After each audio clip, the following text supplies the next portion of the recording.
चीन की चालों की बात करेंगे। जानेंगे कि चीन ने इलेक्ट्रिक व्हीकल में इस्तेमाल होने वाले रेयर अर्थ मैग्नेट्स का एक्सपोर्ट रोकने के बाद एक और काम कौन सा कर दिया है। ऐसी चीज रोकी है जिससे गाड़ियों के मार्केट को और दिक्कत होगी। बैटरी में लगने वाले एक आइटम पे, उसके प्रोडक्शन पे रोक लगा दी है और ईवी मार्केट की, इलेक्ट्रॉनिक व्हीकल के मार्केट की सांसें फिर से उलझने लगी हैं। क्या ये पूरा मामला आज डिस्कस करेंगे। नमस्ते, हम सिद्धांत और आप देखना शुरू कर चुके हैं लल्लन टॉप का डेली फाइनेंशियल बुलेटिन खर्चा पानी। Brought to you by Mrs. Bector's, Sharla University and Bajaj Freedom.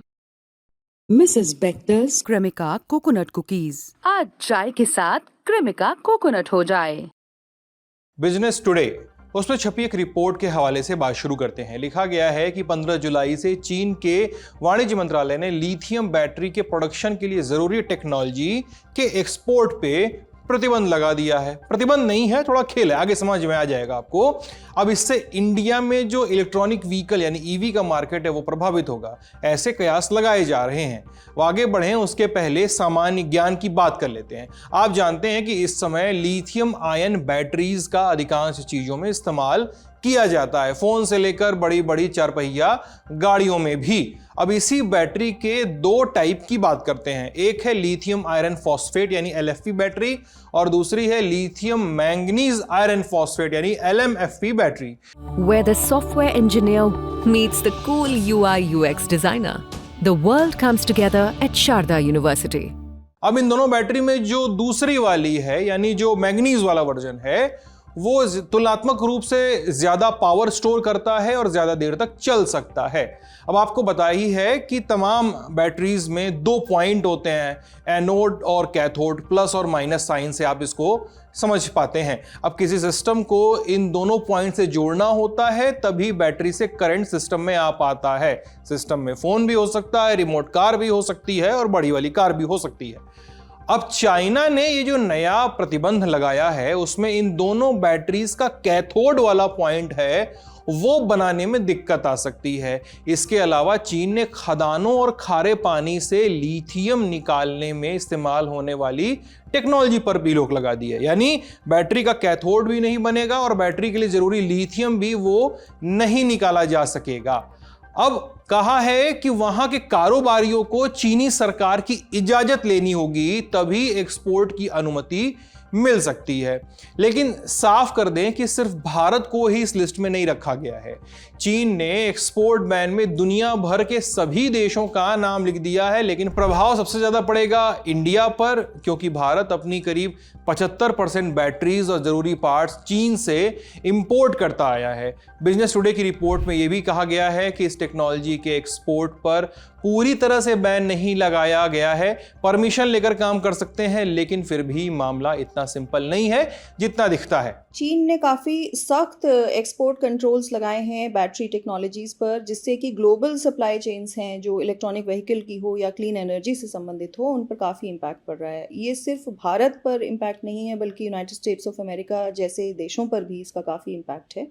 और चीन की मिनिस्ट्री ऑफ कॉमर्स ने basically in export in particular technologies का जो एक क्रिटिकल संबंध है संवेदनशील टेक्निक्स को लेकर, उन पर उनका हवाला देते हुए इन पर प्रतिबंध लगाया है। पूर्ण प्रतिबंध तो नहीं है, लेकिन फिर भी जो लिथियम आयरन फॉस्फेट या लिथियम मैंगनीज आयरन फॉस्फेट की जो बैटरी कैथोड्स हैं उनके जो एडवांस मेथड्स हैं उनके प्रोडक्शन के, उन पर कंट्रोल लगाया है और कहा है कि गवर्नमेंट को अप्रूवल लेना होगा, गवर्नमेंट से अप्रूवल लेना होगा इन टेक्नोलॉजीज़ के ट्रांसफ़र होने पर। अब सवाल उठता है कि चीन ने ये रोक लगाई क्यों? तो इसका एक जवाब है कि चीन ये सब अमेरिका से बदला लेने के लिए कर रहा है। वजह आपको मालूम ही है कि दोनों देशों के बीच जारी ट्रेड वॉर, अमेरिका ने चीनी बैटरी और ईवीज पर भारी भरकम टैक्स लगाए हैं। जवाब में चीन ने लिथियम की टेक्निक पर रोक लगा के अमेरिका और उसके सहयोगी देशों को नुकसान पहुंचाने की कोशिश की है, क्योंकि अमेरिका जो है वो ईवी और सामान्य कारों की सप्लाई चेन के लिए चीन पे बहुत ज्यादा निर्भर है। दुनिया की पहली CNG मोटरसाइकिल बजाज फ्रीडम, आजादी आगे बढ़ने की। कई अमेरिकी कार कंपनियां और एनर्जी स्टोरेज कंपनियां चीन से अपना कंपोनेंट्स खरीदती हैं। इसके अलावा कार में इस्तेमाल होने वाली कई ऐसी चीज़ें हैं जिनकी प्रोसेसिंग का काम चीन में होता है। लेकिन चीन पर इस स्तर की निर्भरता हुई कैसे है और बनी क्यों हुई है, इसका जवाब आपको आगामी ग्राफिक्स देखकर समझ में आएगा। चीन जो है वो दुनिया का 60% लिथियम जो है वो प्रोसेस करता है। अब चीन का कहना है कि लिथियम जो है उसकी टेक्निक जो है उसका इस्तेमाल संवेदनशील क्षेत्रों जैसे सैन्य उपकरण वगैरह में होता है, इसलिए वो इसे नियंत्रित करना चाहता है। इसके अलावा एक अनकहा सच ये भी है कि वो अपनी कंपनियों को फायदा पहुंचाने की कोशिश कर रहा है। रिपोर्ट्स कहती हैं कि CATL और EVE एनर्जी जैसी चीनी कंपनियां दुनिया में सबसे बड़ी बैटरी निर्माता हैं। हालिया रोक उन्हें और मजबूत बनाएगी क्योंकि विदेशी कंपनियां उनकी तकनीक नहीं ले पाएंगी। लेकिन अमेरिका के चक्कर में नुकसान हम लोग क्यों झेल रहे हैं? भारत अपनी लिथियम आयन बैटरी के लिए जरूरी चीज़ें जैसे कैथोड सामग्री और मशीनरी ज़्यादातर चीन से इंपोर्ट करता है। टेक्नोलॉजी तो करता ही है, 75% वाली बात हमने शुरुआत में ही बताई। अभी नए नियमों से सामान की सप्लाई में देरी हो सकती है, कंपनियों की लागत बढ़ सकती है। इसके चलते EV वाहनों का उत्पादन भी, प्रोडक्शन भी घट सकता है और कीमतें भी बढ़ी हुई देखी जा सकती हैं। पहले ही रेयर अर्थ मैग्नेट्स में अंकुश लगाने के बाद इस तरह की खबरें आ चुकी हैं कि EV कंपनियां अपनी गाड़ियों के दाम बढ़ा रही हैं और प्रोडक्शन भी धीमे हो रहा है, जिससे डिलीवरी भी लंबी हो रही है। अब नई फजीहत है। वैसे आप यदि जानना चाहें कि रेयर अर्थ मैग्नेट्स वाला मामला क्या है तो आपको खर्चा पानी का कुछ एक पुराने एपिसोड्स का रुख करना होगा, जिनका लिंक आपको डिस्क्रिप्शन बॉक्स में मिल जाएगा। अब भारत इस मुसीबत से निपटने के लिए करे क्या? जानकारों का कहना है कि भारत को ऑस्ट्रेलिया जैसे देशों से लिथियम की सप्लाई बढ़ानी चाहिए क्योंकि ऑस्ट्रेलिया में लिथियम का बड़ा स्रोत है।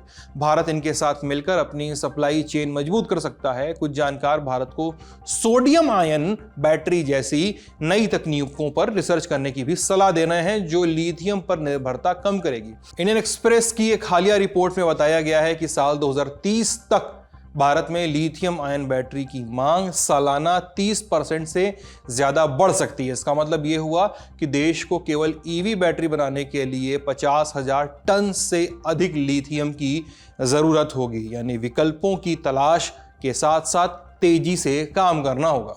आज के खर्चा पानी में इतना ही। इसे लिखा था हमारे साथी प्रदीप ने। अपना ख्याल रखिएगा, स्वस्थ रहिएगा। बहुत बहुत शुक्रिया।